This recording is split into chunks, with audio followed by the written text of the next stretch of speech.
Mga kapatid, ito po ang tanong ko sa inyo. Haggard na ba kayo sa inyong trabaho?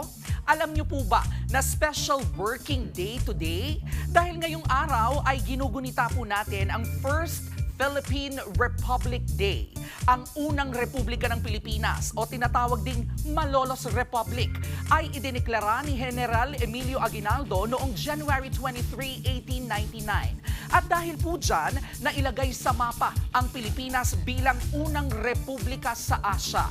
Nasusulat nga sa libro ng ating kasaysayan na for more than 300 years ay sinakop po tayo ng Espanya bago naganap ang Philippine Revolution noong 1896. Nang manalo ang Amerika laban sa Espanya, naging daan po ito para ideklara naman ni General Aguinaldo ang ating independence noong June 12, 1898. Yun nga lang, short-lived ang pagkakatatag ng unang republika ng Pilipinas. Nahuli kasi ng mga Amerikano si General Aguinaldo noong 1901 at napilitang makipag-alyansa sa Amerika.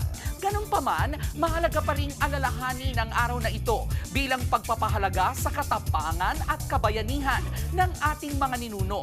Para hindi naman tuluyang mabura ito sa isip nating mga Pilipino, pinirmahan po ni dating Pangulong Rodrigo Duterte noong April 5, 2018 ang Republic Act 11014 para ideklarang special working holiday ang First Philippine Republic Day.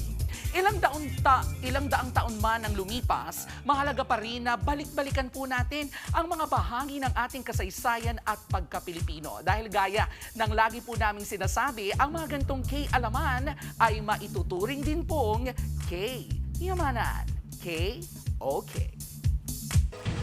Mga kapatid, ito po ang inyong K-alaman Queen, Kalad Karen.